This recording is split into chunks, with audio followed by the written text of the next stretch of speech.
सुप्रभातम सभी को। आज कक्षा 7 का पंचम पाठ बीच में रह गया था। पंडिता रमाबाई जो अपने पाठ्यक्रम में है वो क्यों जानी जाती है, उसका क्या आधार है, उसके बारे में संक्षिप्त वर्णन इसमें दिया गया है। देखो चित्र दिख रहा है आपको पंडिता रमाबाई का।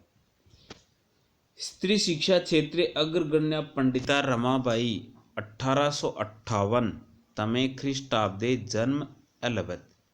स्त्री शिक्षा के क्षेत्र में आगे ही आगे गिनी जाने वाली पंडिता रमाबाई 1858 ईस्वी में जन्म लिया। तस्य पिता अनंत शास्त्री डोगरे, माता च लक्ष्मीबाई आस्ताम। उसके पिता का नाम अनंत शास्त्री डोगरे तथा माता का नाम लक्ष्मीबाई था। तस्मिन् काले स्त्री शिक्षाया स्थिति चिंतनीय आसीत्। जब उनका जन्म हुआ उस समय स्त्री शिक्षा की स्थिति अच्छी नहीं थी, ठीक नहीं थी, अर्थात स्त्रियों को पढ़ाई लिखाई से दूर ही रखा जाता था। स्त्रीणां कृते संस्कृत शिक्षणं प्राय प्रचलित नास्ति। स्त्रियों के लिए तो संस्कृत शिक्षा प्राय प्रचलित ही नहीं था। किंतु डोगरे रूढ़िबद्धा धारणां परित्यज्य स्वपत्नीं संस्कृत अध्यापयत्। लेकिन डोगरे महोदय, कौन से डोगरे महोदय? अनंत शास्त्री डोगरे महोदय ने इस रूढ़िवादी धारणा को छोड़ा और छोड़ करके उन्होंने अपनी पत्नी को संस्कृत पढ़ाया।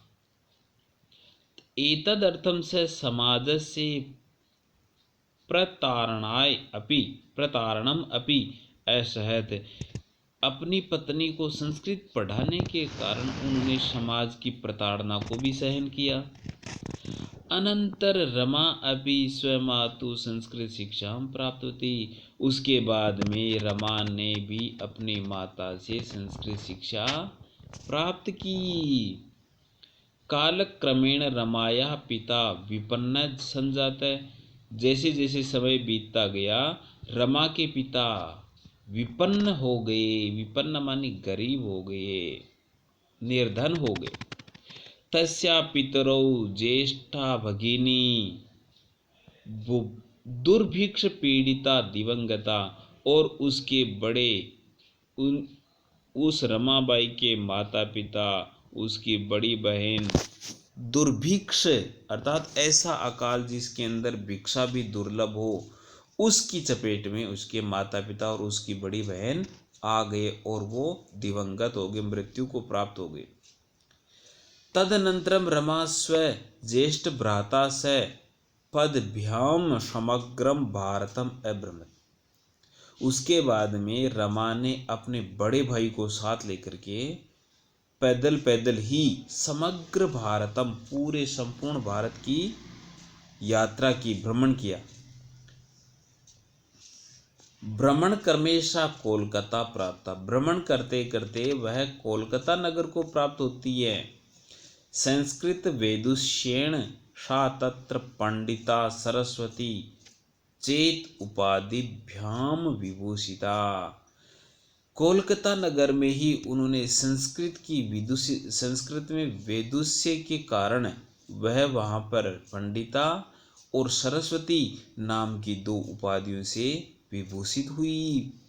तत्रैव सा ब्रह्म समाजेन प्रभाविता वेदाध्ययनम अकरोत्। वहाँ पर ही अर्थात कोलकाता में ही ब्रह्म समाज के प्रभाव से उन्होंने वेदों का अध्ययन किया।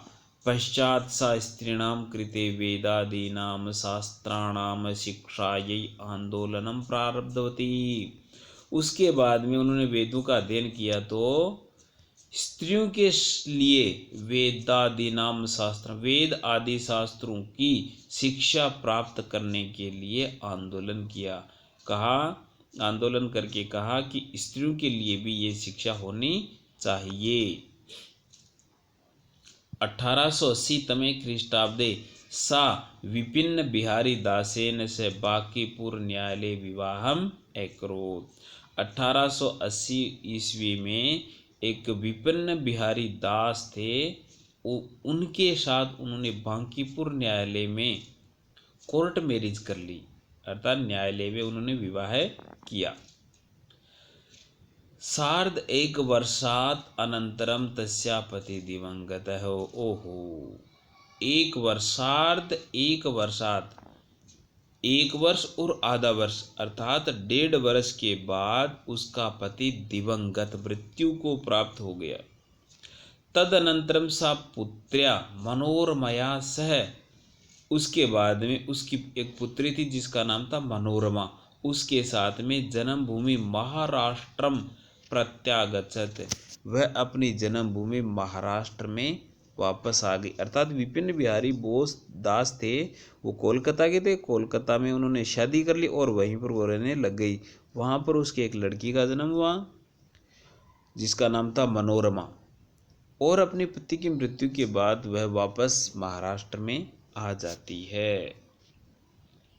नारीणाम सम्मानाय शिक्षा यही च सा स्वकीयम जीवनम अर्पितवती, नारियों के सम्मान के लिए, नारियों की शिक्षा के लिए उन्होंने अपना संपूर्ण जीवन समर्पित कर दिया। हंटर शिक्षा आयोग से समक्षम नारी शिक्षा विशेषा स्वमतम प्रस्तुतवती, हंटर शिक्षा आयोग जो था, शिक्षा आयोग जो था, उसमें उन्होंने नारी शिक्षा के लिए अपना मत प्रस्तुत किया। सा उच्च शिक्षार्थम इंग्लैंड देशम गतवती, और उसने उच्च शिक्षा प्राप्त करने के लिए इंग्लैंड देश में भी वह गई। तत्र ईसाई धर्म से स्त्री विषयक उत्तम विचार प्रभाविता जाता, वहाँ पर इंग्लैंड देश में ईसाई धर्म में स्त्रियों के विषय में उत्तम विचारों से प्रभावित होकर के उसने स्त्री शिक्षा को और भी प्रबल करने का निश्चय कर लिया। इस प्रकार की थी पंडिता रमाबाई। बचा हुआ शेष पाठ अपन कल पढ़ेंगे, तब तक के लिए नमस्कार।